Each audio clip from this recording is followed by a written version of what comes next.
मिंटू और बबली की नई नई शादी हुई थी और वो अपना हनीमून मनाने के लिए कार से शिमला जा रहे थे। रास्ते में काफी अंधेरा हो जाता है तो बबली मिंटू से कहती है, सुनो जी, अब तो काफी अंधेरा हो गया है, हमें कहीं रुक जाना चाहिए और आराम करना चाहिए। अब हम सुबह निकलेंगे। हाँ हाँ, वो सब तो ठीक है बबली, पर ये हाईवे है, तुम्हें यहाँ कोई होटल दिख रहा है क्या? हाँ वो तो है। तभी बबली को रोड के किनारे पर एक होटल दिखाई देता है। अरे अरे वो देखो, अरे मिंटू, हम लोग आगे निकल आए, फिर से थोड़ा पीछे चलो, मैंने अभी पीछे एक होटल देखा। अच्छा ऐसा क्या? रुको, अभी गाड़ी को पीछे ले जाता हूँ। बबली और मिंटू कार को वापस रिवर्स में लेकर आते हैं और उन्हें एक होटल दिखाई देता है। होटल दिखने में काफी सुनसान लग रहा था और वहाँ लाइट्स भी काफी कम दिखाई दे रही थी। बबली, मुझे तो लगता है कि ये खाली है, यहाँ कोई नहीं होगा। अरे हमारे पास और दूसरा ऑप्शन भी कहाँ है, चलो अंदर जाकर देखते हैं एक बार। मिंटू और बबली अपनी कार से उतर जाते हैं और होटल के अंदर चले जाते हैं। अंदर एक लड़की थी जो कि रिसेप्शन के सामने रखे सोफे पर सो रही थी। अरे एक्सक्यूज मी, क्या आपको मेरी आवाज सुनाई दे रही है? हम दोनों को आज रात के लिए कमरा चाहिए। हेलो सुनिए। बबली की आवाज सुनकर वो लड़की नींद से उठ जाती है और उन्हें देखकर हैरान हो जाती है। अरे आप कौन? ये होटल है ना, हम दोनों को आज रात के लिए यहाँ कमरा चाहिए। अच्छा अच्छा, माफ करिएगा, यहाँ ज्यादा कोई आता नहीं ना। मेरा नाम सोफी है, मैं अभी आपको आपका रूम दे देती हूँ, पर ध्यान रखिएगा, यहाँ रुकने के लिए आपको कुछ नियमों का पालन करना होगा। नियम? कैसे नियम? आप सुबह होने से पहले अपने कमरे से बाहर नहीं निकल सकते। आप सीधा सुबह ही अपने कमरे से निकल सकते हैं। और हाँ, आप वो सीढ़ियाँ देख रहे हैं, इससे नीचे जाना मना है। अच्छा, पर भला ऐसा क्यों? अरे उन सीढ़ियों के नीचे एक तहखाना है, उस तहखाने में बहुत ही खूंखार चुड़ैल कैद है। अगर कोई भी नीचे गया तो वो उसे मार कर खा जाएगी, इसलिए कृपया करके सुबह तक अपने कमरे में ही रहेगा। ये मैं आप ही के भले के लिए कह रही हूँ। क्या? चुड़ैल? अब अच्छा ठीक है, हम अपने कमरे से बाहर नहीं निकलेंगे, आप हमें हमारे कमरे की चाबी दे दीजिए। जी ये लीजिए, आइए मैं आपको आपका कमरा दिखा दूं। वो लड़की बबली और मिंटू को उनके कमरे तक ले जाती है जो कि दूसरी मंजिल पर था।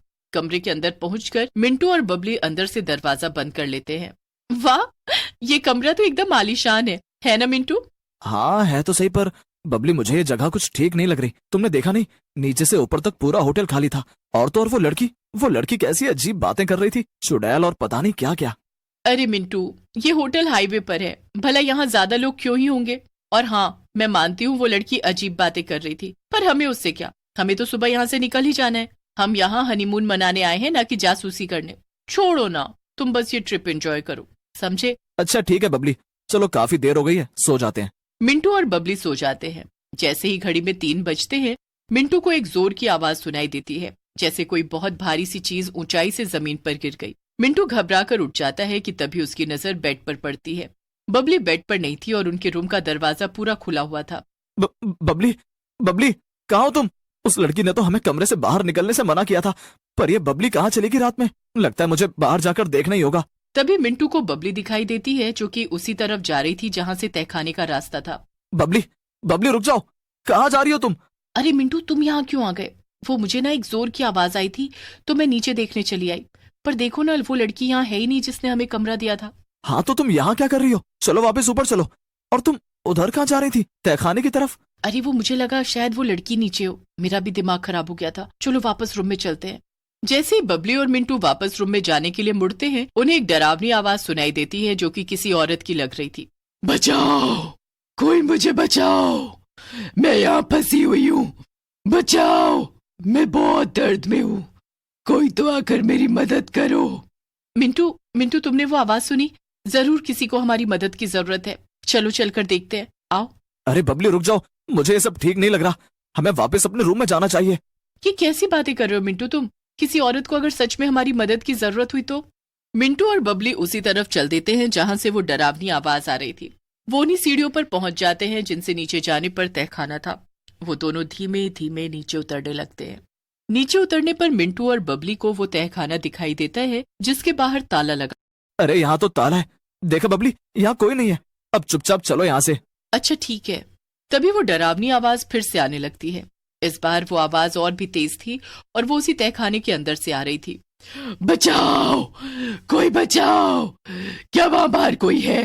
क्या बाहर खड़े 2 लोग मेरी मदद कर सकते हैं? प्लीज मुझे यहाँ से निकालो। मिंटू, मिंटू हमें ये दरवाजा खोलना होगा, जरूर अंदर कोई औरत फंसी हुई है, इतना कहकर बबली पास में पड़ी एक रॉड उठाती है और वो ताला तोड़ देती है।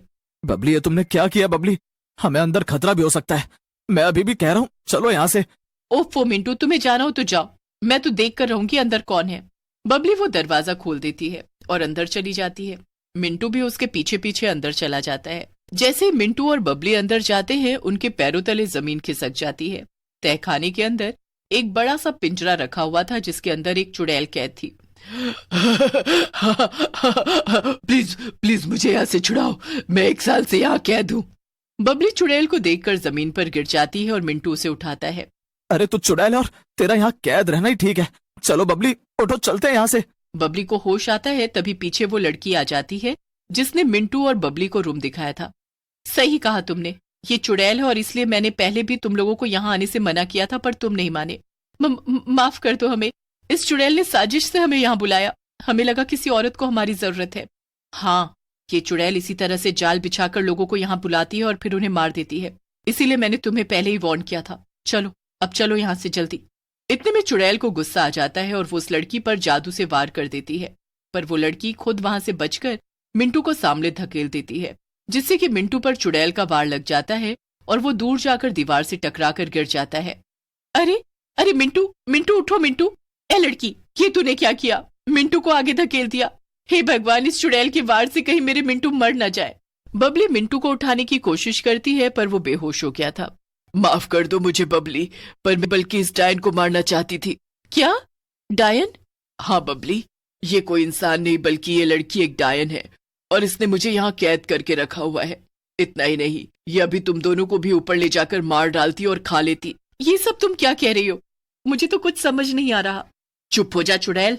बबली, बबली ये तुम्हें फिर से अपने जाल में फंसा रही है। चलो मेरे साथ जल्दी से ऊपर चलो। अच्छा ठीक है।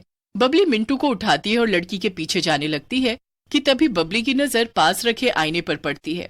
आईने में वो लड़की एक डायन की तरह ही दिखाई दे रही थी। ये देखकर बबली समझ जाती है कि वो लड़की सचमुच में एक डायन है और चुड़ैल सच कह रही है। अरे ये लड़की तो सचमुच डायन है, अब मैं क्या करूं? बबली जल्दी से चुड़ैल के पास जाकर कहती है, बताओ बताओ कैसे आजाद कर सकती हूँ मैं तुम्हें? मैं समझ गई हूँ कि ये लड़की डायन है। अरे तुम फिर वहां चली गई, जल्दी आओ मेरे पीछे। बबली ये लड़की एक डायन है, इसकी सारी शक्ति इसकी चोटी में है, तुम्हें इसकी चोटी काटनी होगी। जैसे बबली को ये बात पता चलती है, वो आसपास कुछ ऐसा ढूंढने लगती है जिससे कि वो डायन की चोटी काट सके। तभी चुड़ैल उसे एक चाकू देती है। ये लो, मैं तो बाहर नहीं आ सकती, पर तुम इस चाकू से उस डायन की चोटी काट सकती हो। बबली वो चाकू ले लेती है और उस डायन से लड़ने लगती है। ये ले डायन कहीं की, तूने मेरे पति का ये हाल किया। डायन से लड़ते लड़ते मौका पाते ही बबली डायन की चोटी काट देती है, जिससे डायन तड़प तड़प कर मर जाती है। डायन के मरते ही चुड़ैल का पिंजरा अपने आप गायब हो जाता है।